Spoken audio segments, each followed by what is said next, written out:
Il n'y a pas un temps pour servir Dieu, un temps pour le faire. Vous qui êtes des escrocs là où vous travaillez, vous êtes en train de servir le diable là-bas. Et voici maintenant, lorsque ta vie après la main n'est pas un service, même quand tu sers, ce n'est plus un service. Lorsque chez toi à la maison, là où tu travailles, tu ne sers pas Dieu et tu viens servir Dieu ici, tu ne le sers pas. Parce que le service à l'église, c'est la continuité du service dans la vie.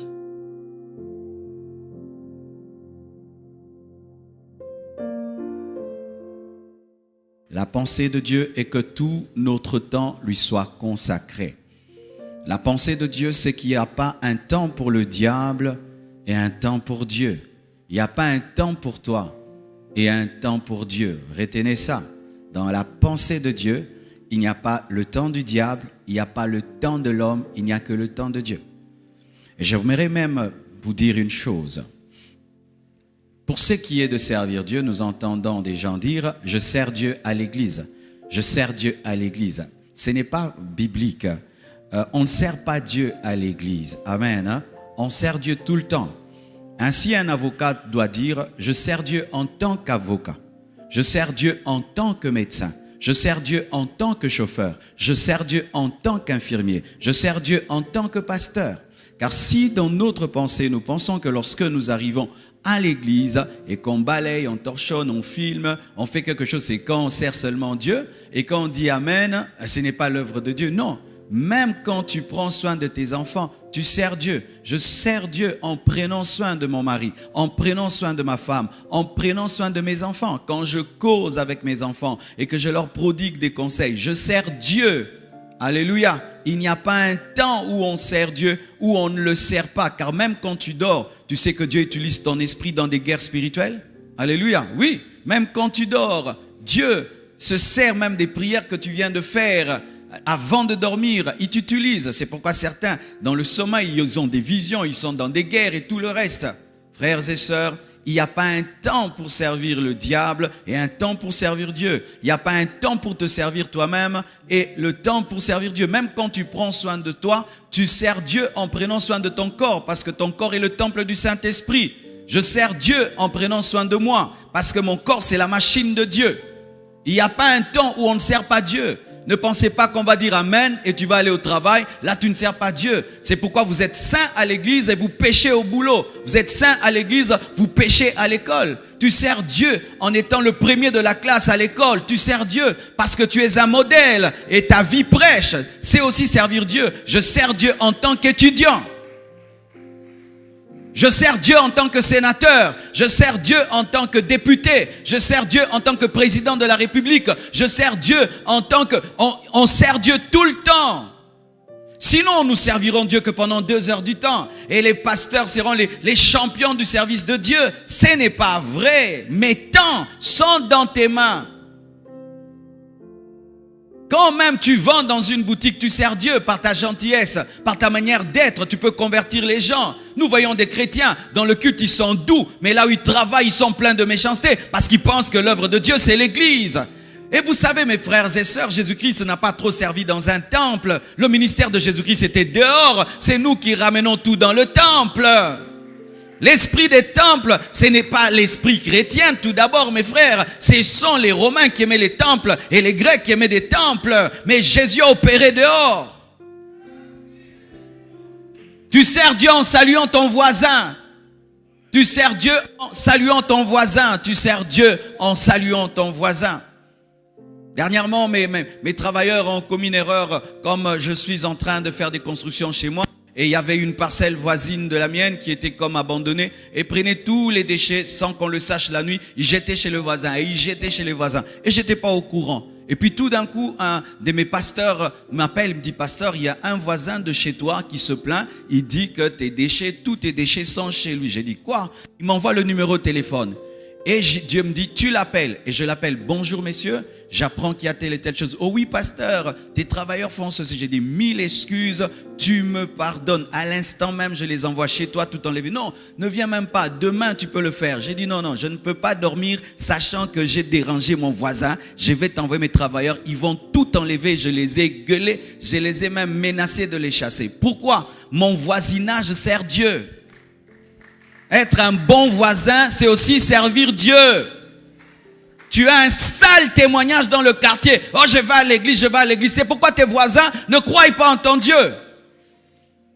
On sert Dieu tout le temps. Quand on va dire Amen, l'œuvre de Dieu continue.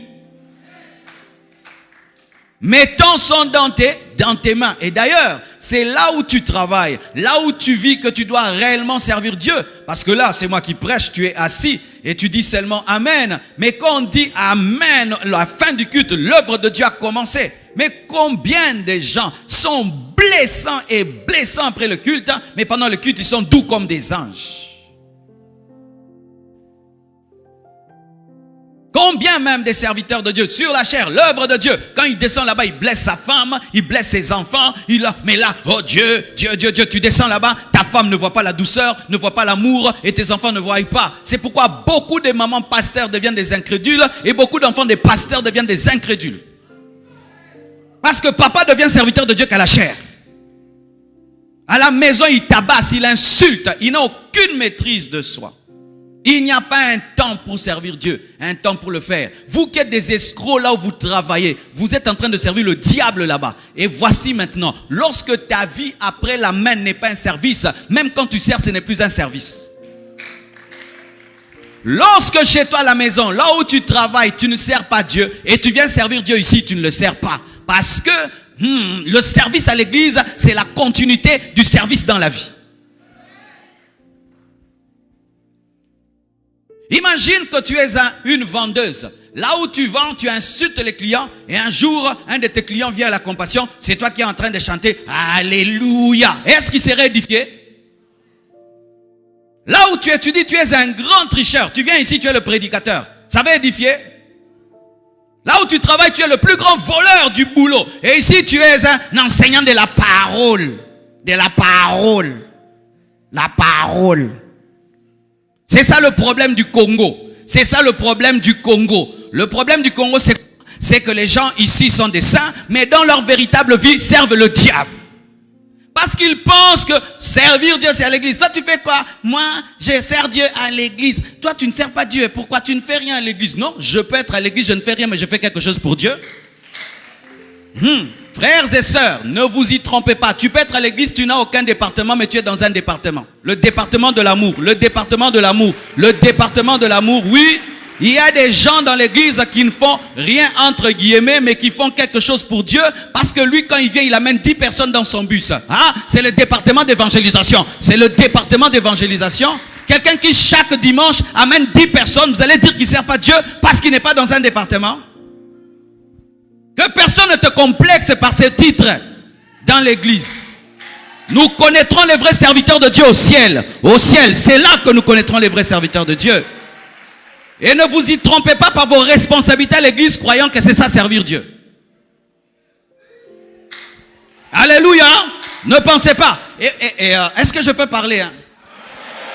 Voici maintenant un esprit que nous avons, c'est que tellement que nous servons Dieu avec un esprit, on n'est pas tellement dans l'amour, on est plus dans l'obligation. Alors on se dit, je vais à l'église, j'ai fait mon truc là, et puis Dieu me laisse tranquille. Comme ça je fais ce que je veux. Tu vois, non, Dieu ne laisse jamais tranquille. Même quand tu as dit Amen, la prière continue. Alléluia. Même quand tu as dit Amen, le service continue. Il n'y a pas l'heure pour servir le diable. L'heure pour te servir toi-même, toutes les heures sont à Dieu. Mettons son dentier. Alléluia.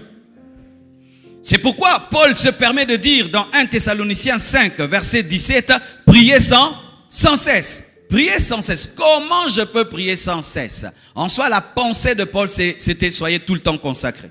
Soyez tout le temps en mode service.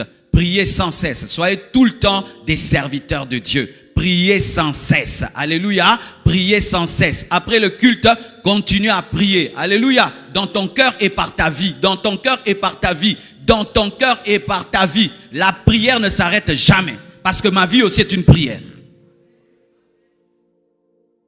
Il n'y a pas un temps, mes frères et sœurs, pour le diable, un temps pour l'homme et un temps pour Dieu. Tout le temps dans la vie d'un chrétien est pour Dieu. C'est pourquoi minuit n'est pas l'heure du diable.